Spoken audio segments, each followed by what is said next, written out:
Selamat malam jemaat terkasih dalam Tuhan Yesus. Ya, seperti tadi sudah saya katakan, saya diskusi dengan Pastor Pierre. Apa topik yang kira-kira tadinya waktu kita bicarakan saya akan kamu ini sebulan setengah yang lalu belum segini loh corona, belum seheboh ini, tapi kita ketika itu bilang ya corona, oke tentang corona. Ya, dan ini judul lengkapnya ini dari Pastor Pierre sebetulnya, coronavirus mewabah, siapa harus takut? Saya agak mikir, takut itu kenapa pakai diharuskan ya? Takut itu kan datang sendiri. Kalau misalnya siapa harus berani, itu baru pakai keharusan. Berani itu pakai keharusan. Takut itu datang sendiri. Siapa sih yang nggak takut kalau melihat, membaca? Saya ada di smartphone saya ada kira-kira 10 WhatsApp grup yang dari kalangan medis. Waduh, luar biasa kenyataan-kenyataan yang kita baca yang tentang corona ini. Takut itu datang sendiri, Bapak Ibu. Nggak pakai keharusan. Siapa yang harus takut? Pasti takut. Apa sih sebenarnya? Takut apa enggak sih? Apa sih sebenarnya? Corona itu kapan sih mulai datang? Ketika tanggal 31 Desember, kita malam tahun baru, siapa sih yang berpikir corona? Ketika itu di Cina sudah mulai ada satu klaster yang ternyata sekelompok itu kena pneumonia, dan besoknya pas tahun baru ada satu seafood ditutup karena diduga dari situ sumbernya. Nah itu 7 Januari Cina mulai mengumumkan, oh penyakit yang satu klaster menyerang banyak orang lalu ada banyak yang meninggal tak tertolong itu penyebabnya virus bernama corona. Nih bentuknya kayak begini. Kemudian di 13 Januari pasien pertama di luar Cina, yaitu Thailand. 16 Januari pasien pertama di Jepang. 20 Januari pasien pertama di Korea. 20 Januari, apa kita pernah berpikir tentang corona? Enggak ada rasa. Jauh. Di Jakarta juga tenang-tenang aja, nggak ada hand sanitizer, nggak ada masker, jauh, gitu ya. Ketika itu, lalu tiba-tiba dalam hitungan 1 Januari, Februari, dalam 2 bulan seluruh dunia kena. Tapi ketika di akhir Februari itu juga Jakarta masih tenang, belum ada kasus kan, santai aja orang nggak ada kasus. Tahu-tahu 1 Maret pasien pertama diumumkan 1 Maret. Dan sesudah itu bertambah terus. Ini 19 Maret dari 1 pasien menjadi 311. Dan di seluruh dunia menjadi, ini hari ini, kalau ini 19 Maret. Hari ini kalau kita lihat di sini ya daerah, Jakarta, Jabar, Banten, Jateng, Jatim, Jogja, Bali, Kalbar, Kaltim, Riau, Lampung, Riau Kepulauan, dan Riau Daratan, dan Sudut. Makanya tadi saya bilang sama Pastor Pierre, setahu saya dari pengumuman resmi pemerintah, Ambon belum ada kasus. Mungkin ada yang diduga-duga, tapi belum diumumkan resmi. Kalau belum diumumkan resmi ya kita anggap sih nggak ada. Kita anggap ya, Makanya orang pada ketakutan. Dan para ahli mengatakan sebetulnya jumlah yang terdeteksi, yang dilaporkan itu sebetulnya seperti fenomena gunung es.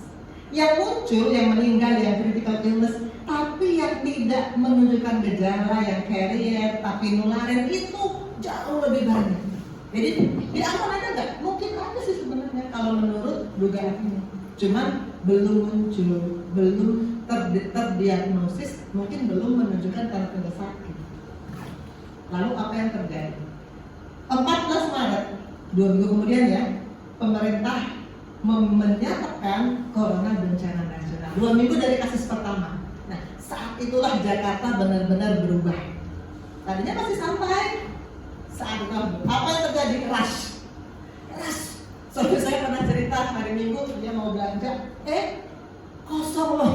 Semua bahan-bahan di supermarket kosong, diras oleh penduduk. Di mana-mana orang ketakutan, panik, takut. Nggak perlu diharuskan, panik sendiri, takut sendiri.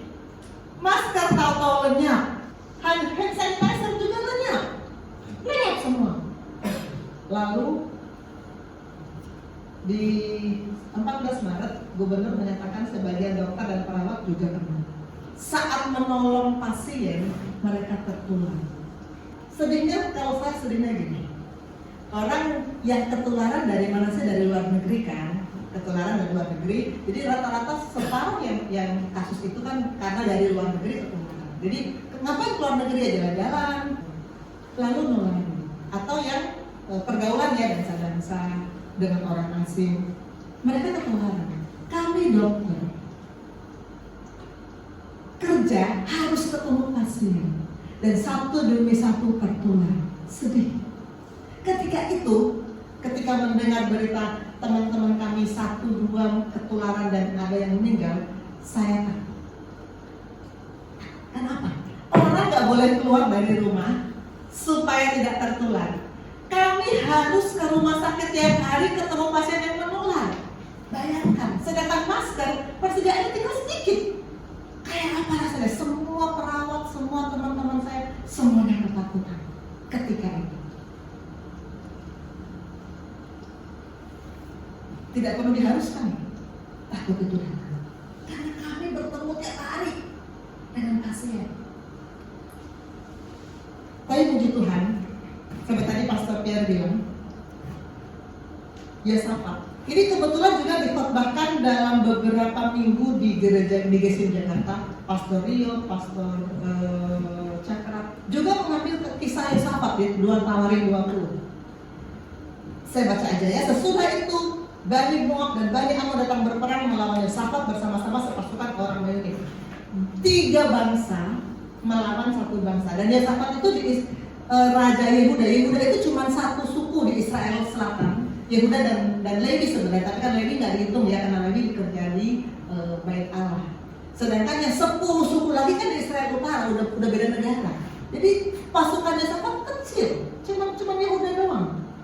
Datang 3 pasukan besar. Suatu laskar, ayat 2, datanglah orang memberitahukan Yosafat, suatu laskar yang besar datang dari Laut Asin, dari Edom, menyerang tuanku. Mereka sekarang di Hadadzon Tamar yang di Engedi. Lalu Yosafat menjadi takut, persis kayak yang kami alami. Ada penyakit menular yang belum diketahui sifatnya, belum ada obatnya, cepat sekali menular. Dokter yang menolong pasien itu pun ketularan. Ada yang meninggal, aduh, takut banget. Tetapi firman ini mengatakan Yosafat menjadi takut lalu mengambil keputusan untuk mencari Tuhan. Itu yang membuat kita tidak boleh takut lalu titik, takut lalu cari Tuhan, karena kita kan percaya bahwa Tuhan itu Maha Kuasa. Begitu banyak firman yang selama ini kita dengar, masa kita jadi takut? Saya harus berjuang mengalahkan rasa takut itu. Sebetulnya saya di sini sharing yang mengalami itu saya sendiri loh, karena saya tiap kali bertemu dengan pasien. Bapak Yosef kasih ini. Sebetulnya ini ada di grup WA GSIM ya. Waktu dia tahu saya takut, dia bilang gini, tidak ada yang bahaya. Lukas 10 ayat 19. Aku telah memberikan kuasa kepada kamu untuk menginjak ular dan kalajengking, dan kuasa untuk menahan kekuatan musuh, sehingga tidak ada yang akan membahayakan kamu.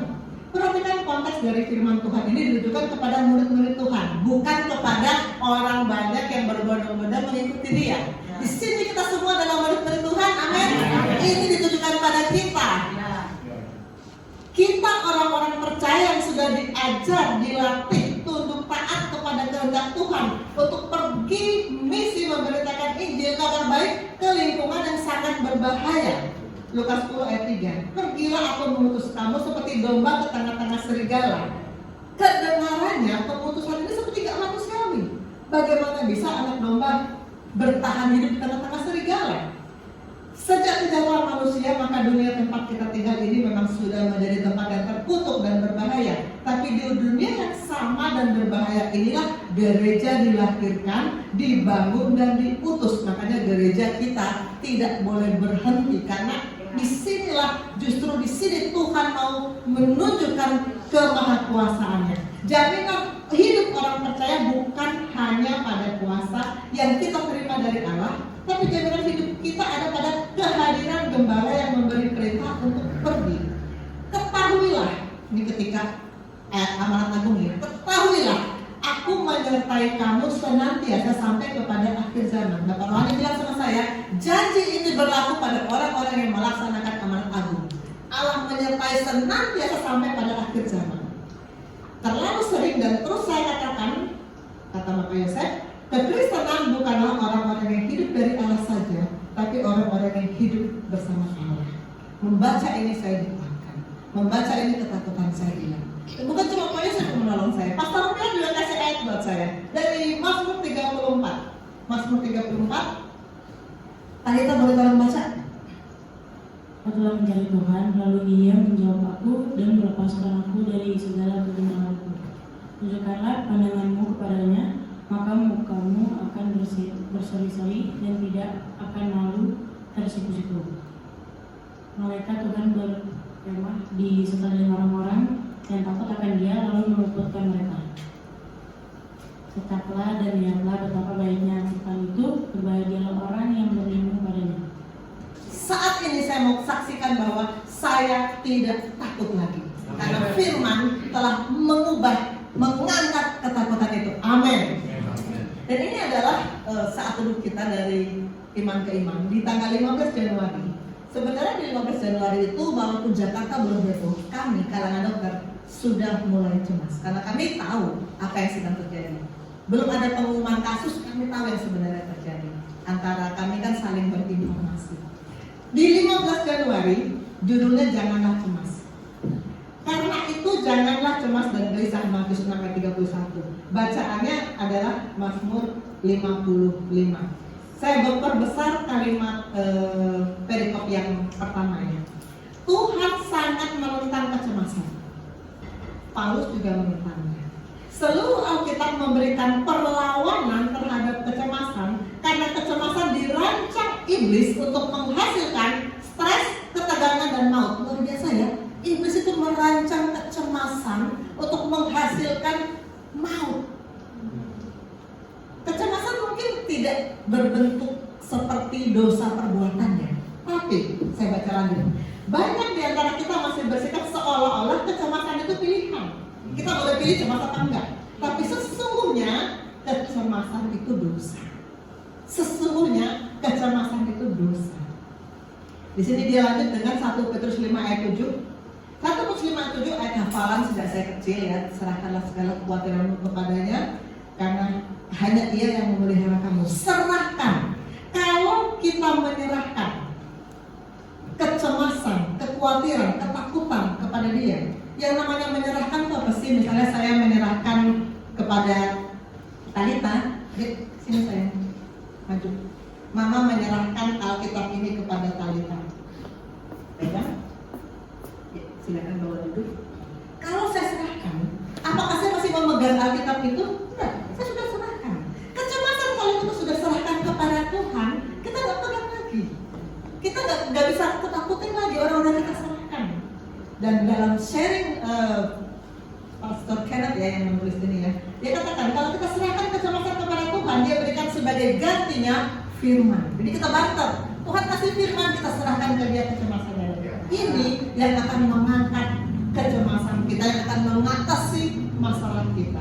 Saya langsung loncat ke bagian yang perikop terakhir, saya perbesar. Ingatlah, Tuhan akan mengambil kekhawatiran Anda dari diri Anda, karena kita punya free will.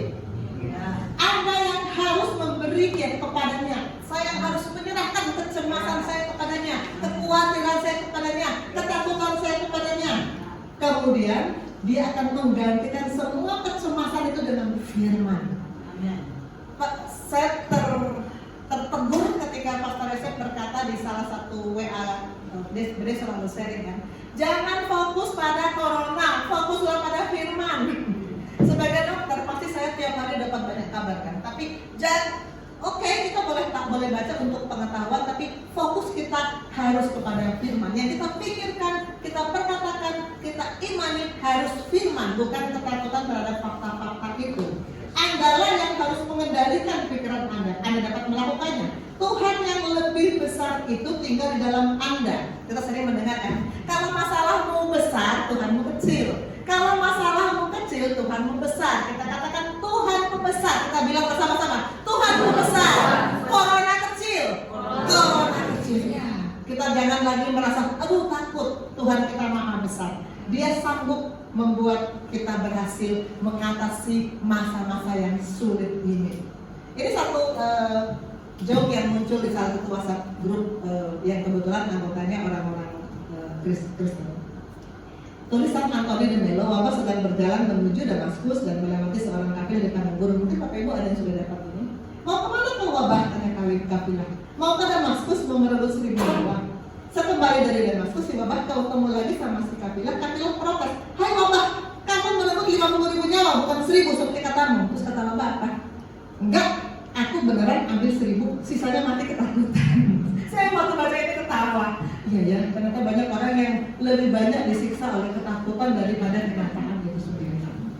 Kalian dari Pastor Pierre, dia bilang ada iblis lagi ngobrol. Iblis satu bilang, dulu Yesus menjamah tangan orang sakit, maka orang sakit itu sembuh. Ya saya ingat Pastor Pierre, tapi kata saya kalau mau doa untuk orang sakit harus pegang oleh tangannya ya. Kita harus pegang tangannya kita doa. Gara-gara corona, pengikutan ketakutan jabat tangan. Jadi kita berhasil menyebarkan virus ketakutan. Ya, juga.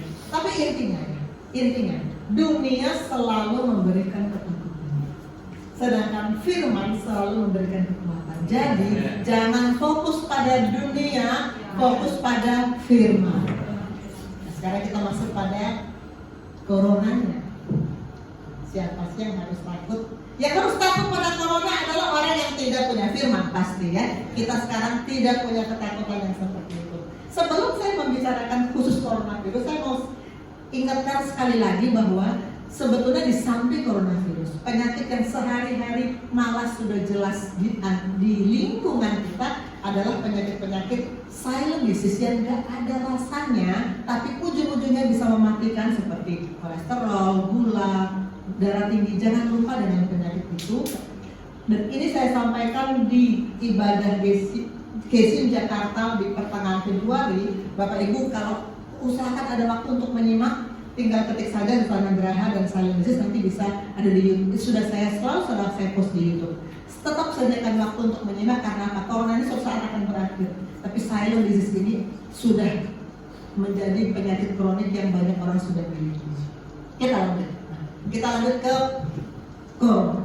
Ini dia bentuknya seperti ini, dan virus ini bisa membuat dari flu ringan sampai pneumonia berat. Jadi kalau flu ringan ya kayak flu biasa. Kemarin saya lihat di mana ya, Instagram ya, wali kota dari satu kota lah, seorang wali kota cerita, dia sendiri cerita, saya kena COVID, saya positif, yang saya rasakan flu biasa, dan saya sekarang mengurung diri di rumah atau kemana-mana. Dia cerita, saya nggak sebut namanya, saya nggak sebut kotanya ya, karena nggak boleh walaupun itu dia sendiri yang ngomong dan posting sendiri di Instagramnya. Flu ringan, tapi sebagian pneumonia berat. Yang meninggal itu yang pneumonia berat. Apa sih pneumonia? Pneumonia itu adalah infeksi radang ya, yang mengenai jaringan paru-paru. Jadi kalau kita bilang hanya flu itu cuma sampai sini nih yang meradang. Kalau flu doang cuma sampai sini meradang. Kalau bronkitis dia meradang sampai sini. Tapi kalau pneumonia sampai seluruh ini kena. Nah kalau seluruh ini kena, maka akan sesak. Maka fungsi pernapasan akan sangat minimal.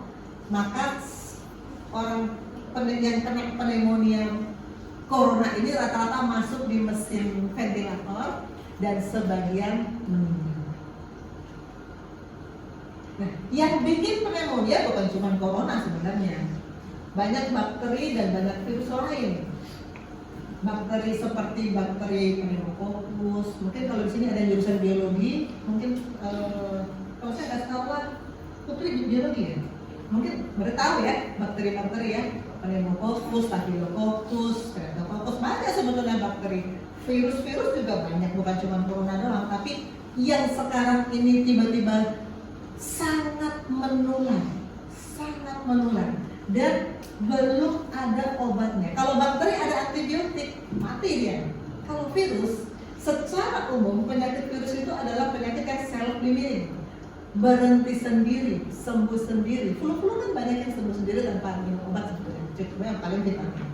Tapi ini bikin yang begitu berat, sampai banyak korban meninggal. Beda dengan virus biasa, makanya dia menjadi begitu populer, begitu kata lain dari ditakuti ya, begitu populer. Sekarang bagaimana kita menyikapinya? Bagaimana kita menyikapinya? Karena di pengumuman pemerintah resmi belum ada kasus di Ambon, maka kita berasumsi, oke, sekarang Ambon nggak ada kasus. Lalu mau santai-santai enggak?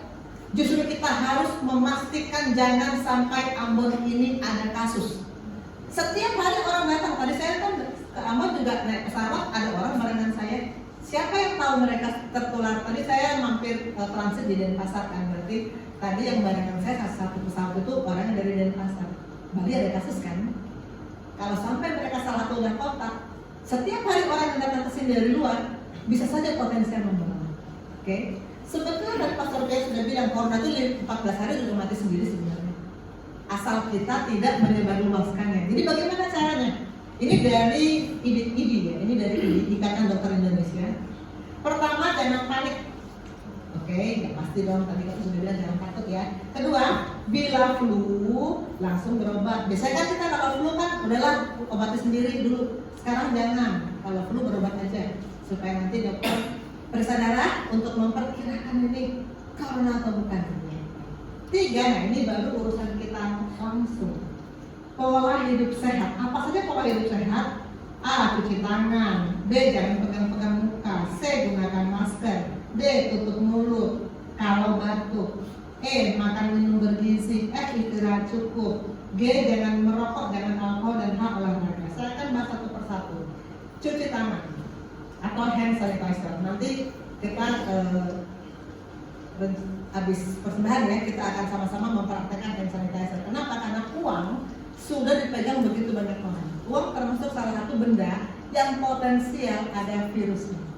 Makanya saya pernah baca di mana ya, dihimbau pada perbankan untuk memasukkan uang baru di mesin ATM. Karena kalau uang yang kita ambil dari ATM itu uang-uang yang sudah beredar, potensial, ini kan sudah 3 bulanan ya virus corona, potensial ada virus bisa jatuh. Cuci tangan. Saya selalu membuat edukasi kan. Jadi di YouTube saya kalau saudara-saudara ketik Susana Graha cuci tangan nih, begini deh ketiknya akan keluar video ini untuk mengajarkan bagaimana cara cuci tangan. Nanti kita akan sama-sama belajar pas habis persembahan. Karena cuci tangan itu bukan cuma bukan. Karena harus mengenai semua bagian tangan, makanya ada langkah-langkahnya, ada 6 langkah cuci tangan. Pakai apa cuci tangan? Paling bagus air mengalir dan sabun. Kedua, jangan sentuh wajah kalau tangan baru habis dicuci, boleh sentuh wajah. Baru habis mandi, boleh sentuh wajah. Tapi kalau kita baru dari mana, apalagi dari salaman, apalagi dari kayak gini nih, saya megang mic, lalu saya gatel, kita kan seringkali ngepet tuh gatel, jangan sentuh wajah. Katanya di sini ada penelitian ada penelitian yang memperkirakan orang sentuh wajahnya berapa kali ya. Ini mengatakan dia dapatkan total segini per hari loh, orang sentuh wajah, nggak sengaja. Makanya sebetulnya kalau tangan kita megang sesuatu ini tercemar nih, ada orang bersin di sini, orang itu mengandung COVID, dia bersin di sini, kita pegangan aja cuma iseng pegangan tangan kita. Tapi selama tangan kita ini nggak jalan-jalan ke wajah, sebetulnya kita nggak sakit loh sebenarnya. Cuman kalau ini lalu kita salaman sama orang itu pegang wajahnya kena dia, itu caranya. Makanya selalu dibilang sering-sering cuci tangan. Jangan sentuh wajah kecuali kita baru pakai hand sanitizer atau baru cuci tangan dengan air dan sabun. Karena saat menyentuh wajah, virus masuk dari situ, dari mata, dari hidung, dari mulut, dari situ terus masuk. Masker. Nah, ini saya tadi kan Kak Putri sudah cerita, saya membuat sharing edukasi masker sampai 4 video ya di Instagram dan di Facebook. Karena saya melihat begitu banyak orang yang belum ngerti cara memperlakukan masker. Masker yang bermanfaat mencegah virus adalah yang ini dan ini. Sampai ini. 1, 2, 3. Masker yang ini hanya 10% virus yang tersaring. Masker yang ini kain malah 0. Masker kain 0, nggak menyaring virus sama sekali. Atau masker ini. Jadi yang bisa menyaring virus hanya ini. Makanya tiba-tiba masker hilang karena semua orang pada panik. Kita sebetulnya harus mengedukasi begini. Yang pakai masker adalah yang batuk. Yang sehat sebetulnya nggak usah. Makanya kita kalau ada pertemuan di ruang tertutup kita mesti punya perjanjian dulu. Siapa batuk pakai masker. Supaya yang sehat nggak usah takut. Karena apa? Karena kita sudah tahu cara perlindungan, jangan nekat. Kenapa kalau naik pesawat kita pasang seatbelt? Karena kita tahu itu memang cara perlindungan, aturan yang sudah berlaku umum. Begitu juga untuk batuk. Harus pakai masker supaya jangan. Tapi gimana? Ini baru masker ya, belum sampai etika batuk, baru masker. Pas saya keterusan lagi. Masker ya. Nah ini salah satu dari 4 video edukasi masker saya. Kalau kita ngambil masker, jangan dengan tangan yang belum pakai hand sanitizer. Kenapa? Tangan kita bekas pegang apa, lalu masker kita pegang begitu aja. Masker itu justru sudah ada virusnya nempel di muka kita. Justru memasukkan kuman. Jadi makanya, karena saya sering melihat orang sembarangan aja megang masker. Saya pernah datang ke rumah sakit kan, minta masker ke suster. Ambilin saya masker. Dia harusnya kan dia bawa dengan kotaknya nih, saya yang ambil. Enggak, dia nenteng satu masker pakai tangannya. Saya nggak mau ambil. Tangannya bekas apa saya nggak tahu. Jadi masker harus diperlakukan dengan baik. Aduh, masih banyak aja ya orang yang salah kalau megang masker. Ada yang bisa ambilkan saya masker? Ini dok, maskernya dok. Aduh, masker kenapa kamu pegang dengan tangan seperti ini? Akibatnya nanti bagian yang dalam itu yang akan kita pasang di muka kita itu tercemar kuman, lalu kuman itu akan masuk di badan kita, itu membuat kita bisa ketularan. Kan tangan saya bersih dok. Kelihatannya bersih, tapi tadi kita naik ke sini kan kita naik lift. Kamu mencet tombol lift nggak? Iya dok. Nah, lift itu kan dipencet sama banyak tangan orang. Tangan orang yang kita nggak tahu yang banyak kumannya semuanya nempel di lift itu. Lalu kamu tadi masuk ke ruangan ini pegang gagang pintu nggak? Iya dok. Nah, gagang pintu juga dipegang banyak orang. Kuman dari tangan banyak orang nempel di gagang pintu, kamu pegang, tangan kamu juga jadi banyak kumannya nempel di situ, maka itu tercemar kuman. Iya ya dok. Jadi kamu tidak boleh pegang masker dengan tangan seperti ini. Oh baik. Lalu bagaimana dong cara memegang masker? Masker sangat penting untuk melindungi kita kalau kita akan berhadapan dengan pasien. Tapi jangan lupa, jangan menyentuh masker dengan tangan yang belum dibersihkan. Bersihkan dulu tangan sesuai dengan kelembapan cuci tangan agar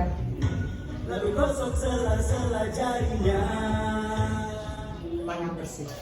Sesudah tangan dibersihkan dengan alkohol, baru ambil masker dan jangan pegang sembarangan. Ambil dari bagian yang berwarna hijau dari atasnya ya. Jangan pegang bagian putihnya karena itu akan bertemu dengan wajah kita. Sesudah itu baru kita pakai. Facebook saya, Instagram saya di sana. Kalau mau cek bagaimana memperlakukan masker dengan sehat. Etika batuk. Saya sebagai dokter sudah hafal banget dengan pola kelakuan pasien. Kalau pasien itu mau bilang dia batuk, dia selalu memperagakan batuknya. Dari dulu begitu. Jadi kalau pasien di poin, Bapak keluarnya apa? Dia langsung batuk. Baru dia bilang saya batuk. Padahal kalau saya nggak tanya keluarnya apa, dia nggak mau pamer, mau acting. Karena gini, kayaknya pasien berpikir gini, kalau saya nggak batuk, dokter nggak percaya saya batuk. Mungkin itu yang dia pikirkan. Tapi semua pasien begitu. Waktu di ruang tunggu dia tenang, nggak batuk, nggak apa. Begitu sudah masuk ke ruangan, Bapak kenapa? Langsung dia batuk. Itu selama ini biasa. Kita mau tegur takut tersinggung karena perlu biasa. Saya puji Tuhan, saya jarang sekali kena flu, jarang sekali. Puji Tuhan, semua teman-teman saya suka bingung. Saya tidak pernah nggak masuk karena sakit, nggak pernah. Kecuali yang kecelakaan dulu ya, itu kan karena kecelakaan saya ditabrak sama pintu di ruang operasi. Tapi karena sakit nggak pernah. Jadi saya ya udahlah, saya punya daya tahan yang kuat dari Tuhan. Gitu. Kalau kita mau visit satu kamar isi 6 pasien. Begitu kita masuk, iya loh, 1, 2, 3, 4, 5, 6 semua pada berbatukan. Ada batuk. Mau bilang bahwa kami ini masih batuk, tapi gitu actingnya. Dulu yang seperti itu kita biarin aja. Udahlah kita pakai masker. Tapi sekarang ya, sekarang kami harus bilang ke pasien, kalau batuk harus pakai masker. Kalau tidak ada masker dan tidak bisa tahan batuknya, jangan masuk ke ruang tertutup. Karena ruang tertutup, dokter kan tertutup. Itu virus kan. Apalagi musim ini, karena sekarang lagi musim penyakit menular, kita bisa ada alasan. Batuk tidak bisa ditahan tutup pakai tangan begini. Pasti tetap masih keluar. Kan selama ini orang suka akan gue tutup gitu ya. Pakai tangan nggak laku. Harus pakai tisu atau sapu tangan kalau dia batuk. Jadi kita nggak ngomong corona, tisu sama sapu tangan corona lolos juga sih. Tapi untuk umumnya virus, tisu sapu tangan harus nutup mulut dan hidung kalau batuk. Kalau sampai nggak bawa, lagi nggak bawa nih, gimana nih? Saya mesti datang yang batuk. Pakai lengan dalam baju ini. Lengan dalam baju ini dianggap bagian yang paling tidak tercemar dari luar. Jadi kita boleh terpaksa. Jadi jangan sekali-kali kita membiasakan diri batuk hamburkan begitu aja, jangan. Kita juga orang anak Tuhan harus menjaga tingkah laku kita. Kalau kita batuk tanpa pakai sapu tangan, pakai tisu atau pakai lengan dalam baju, kita juga melakukan tindakan yang tidak etis. Khusus corona harus masker bedah, nggak bisa pakai kain, nggak bisa pakai tisu biasa. Bapak Ibu juga bisa lihat ya di YouTube saya Susana Nugraha Etika Batuk, itu juga saya mengedukasi. Di situ ada penjelasan kalau kita batuk satu kali berapa banyak kuman yang keluar dari mulut kita. Apalagi kita bersin, berapa banyak yang keluar kuman. Di situ dijelaskan kenapa harus kita menjaga kesehatan lingkungan kalau ada yang batuk. Walaupun itu bukan corona ya, sekedar flu aja, kan orang juga nggak mau sakit flu, nggak enak kan? Apalagi bukan cuma flu, TBC, siapa yang mau ketularan? Jadi kita harus mengedukasi lingkungan kalau batuk pakai masker. Kalau nggak zaman corona, tisu, sapu tangan pakai atau lengan dalam baju. Makanan bergizi. Ini yang namanya makanan bergizi seperti apa sih? Dalam satu piring, separuhnya harus karbohidrat dan lauk pauk, karbo dan protein. Dalam separuhnya harus karbo dan protein, separuhnya lagi harus buah dan sayur. Karena kebanyakan orang kalau makan porsi nasinya nasinya buahnya, lauknya mungkin banyak mungkin dikit, sayurnya yang pasti dikit. Sayur pasti porsi, kalau ada makanan kotak tuh coba lihat porsi sayur kecil banget karena cuma acar, kan cuma timun sepotong, itu bukan makanan bergizi. Buah dan sayur harus separuhnya dari lauk pauk dan nasi. Itu baru makanan bergizi. Banyak orang tanya masalahnya, mesti minum vitamin apa biar daya tahan bagus?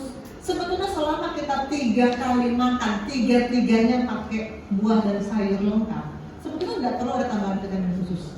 Tapi di masa COVID ini memang kita disarankan vitamin C yang 1000 mg ya, dan kalau bisa yang ada vitamin D-nya, itu meningkatkan imun. Istirahat cukup. Istirahat 6-8 jam sehari tidak bisa diganti dengan apapun.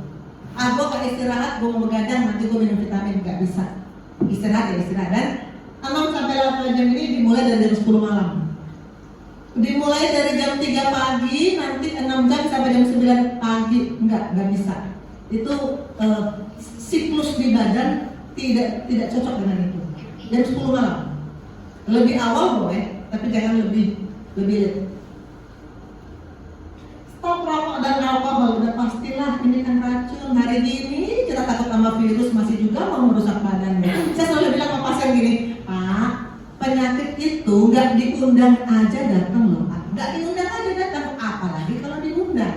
Jadi rokok dan alkohol pasti mengundang penyakit. Udah berhenti aja. Ngapain? Hidup udah susah, mau tambah susah lagi. Berhenti rokok dan alkohol. Olahraga, ya ini kita waktu retreat kemarin. Saya senang bahwa gereja kita adalah anggota gereja olahraga ya, KPOI gitu ya, kita pasti cukup olahraga. Kakak yang Pastor Leo ya. Hindari kontak, nah, jaga jarak. Jaga jarak. Memang sih kalau kita dalam lingkungan ini kan disarankan 6 feet, 6 feet itu kira-kira 1,8 meter. Kalau kita dengan teman-teman satu lingkungan, kita tahu semuanya sehat. Sebetulnya nggak harus 1,8, ini juga kan nggak 1,8, ini kan paling setengah meter, 1 meter. Oke nggak apa-apa, karena kita tahu sama-sama sehat. Kenapa disarankan begini? Karena kalau dia ini mendadak batuk, maka diharapkan virusnya nggak nyampe ke sini. Kita kan nggak tahu nih orang mendadak batuk apa enggak. Kalau kita nggak kenal, kalau sama-sama kenal kita udah sepakat ya, kita udah bilang tolong kalau batuk pakai masker. Kita sebetulnya tidak harus 6 feet, yang penting ada jarak, jangan nempel. Kenapa? Karena nempel-nempel itu tadi bekas, misalnya gini, di lift kadang orang suka bersandar kan. Kemarin saya lihat sendiri di rumah sakit, orang itu batuk bersin, haci gitu disemprotkan ke dinding. Nah, orang asik-asik sandaran. Orang kan nggak tahu ya ini bekas disemprotin virus, dia asik-asik sandaran. Oke, lalu dia ketemu teman, nempel-nempel lagi. Lalu kemudian bekas tempelan yang pegang pakai tangan, udah dinyebar. Itu yang dimaksud supaya maka jaga jarak. Jaga jarak. Dan ada kebiasaan kita cipika-cipiki. Saya membuat ini supaya jangan cipika-cipiki lagi ya jarak jauh lah kayak begini, jarak jauh, jangan nempel cipika-cipikinya. Karena apa? Virus yang mungkin ada di pipi dia nempel di pipi kita jadi penyakit buat kita. Sementara wabah ini, saya tahu kalau di GSIM Jakarta kita selalu cipika-cipiki habis ibadah. Sudah budaya. Tapi sementara wabah ini saya minta ke Bapak Rohani kita cipika-cipiki seperti ini. Bapak Rohani setuju. Juga salam saya ini murid saya dari Malaysia. Di Malaysia kalau salam begini katanya. Udah kita begini aja juga boleh. Itu bagus, salamnya begini aja, sopan ya, menghargai. Enggak usah boleh begini tapi habis salaman hand sanitizer. Lah kalau hand sanitizer nggak ada, cuci tangan dengan air sabun, dengan air mengalir dan sabun. Kalau nggak ada, ya udah kita jaga, nggak usah bersentuhan. Ini yang namanya jaga jarak. Ya, dunia sekarang memang sedang mengalami goncangan. Ini Bapak Rohani kemarin kasih ke saya ini supaya saya sampaikan ke jemaat. Goncangan ini akan membedakan siapa yang terhubung dan siapa yang tidak terhubung dengan firman. Kalau kita terhubung dengan firman, kita tidak akan ikut tergoncang. Kalau kita tidak terhubung dengan firman, kita akan ikut ketakutan, kita akan ikut putus asa, karena begitu banyak kabar yang kita dengar yang semuanya mengerikan. Ini dari Bapak Rohani. Sikap kita dari Bapak Rohani ya. 1, jangan takut, kembali ya. Siapa harus takut? Kami tidak takut. Kedua, bangkit dan jadi terang, karena tidak kebetulan, pasti nggak kebetulan kalau sepanjang Desember Januari firman yang dipilih, tema yang dipilih untuk Natal, untuk ulang tahun gereja adalah Rise and Be Blessed. Nggak kebetulan, karena ternyata memang kita dibutuhkan saat ini. Dan kita harus menjadi pelopor langkah preventif buat lingkungan. Bapak Ibu sekarang sudah dengar, maka tolong sampaikan pada lingkungan langkah-langkah yang tadi saya katakan. Etika batuk, cuci tangan, jaga jarak, jangan sentuh wajah, jangan pegang-pegang sembarangan. Tolong sampaikan pada lingkungan. Kalau semua tahu ini, Anda nggak perlu takut karena COVID, karena semua tahu jaga diri. Jangan peluk-peluk dulu deh sementara, tahan dulu sampai wabah berlalu. Ya, kesimpulan. Apa yang harus kita lakukan? 1, kita harus terhubung dengan firman. Harus hidup bersama Allah. Tiap-tiap hari, tiap-tiap detik fokus pada firman. Kedua, etika batuk, cuci tangan, gizi cukup, istirahat cukup, stop rokok dan alkohol, olahraga, jaga jarak. Ini harus menjadi gaya hidup kita. Dan ketiga, kita harus mengedukasi lingkungan. Kalau cuma kita doang yang berubah, lingkungan enggak, resiko. Bulan Januari, bulan Februari, Jakarta tuh kayak Ambon sekarang loh. Santai aja, kita nggak ketakutan satu sama lain. Tapi sekarang Jakarta luar biasa. Semua orang dari pagi sampai malam pakai masker. Akhirnya nggak ada lagi lipstik yang dibeli. satu perubahan penting dalam hidup saya. Nggak pernah lagi di lipstick. Karena nggak pernah dipakai lagi. Anting juga nggak boleh dipakai. Boleh kalau nanti lalu dimandiin, ada kotoran-kotoran dan nggak pernah pakai anting lagi. Banyak dulu. Kita harus edukasi lingkungan. Kita sudah tahu orang di sekitar kita harus sebanyak-banyaknya kita beritahu supaya Ambon tetap terhindar. Jangan sampai, kalau Maluku belum ada kasus, jangan sampai ada kasus. Malah kita yang harus tetap berdiri bagi bangsa ini, berdoa dan mengedukasi, berubah, terhubung dengan firman agar bangsa ini bisa diselamatkan melalui kita, melalui Gesim Ambon. Amin. Mari kita berdoa.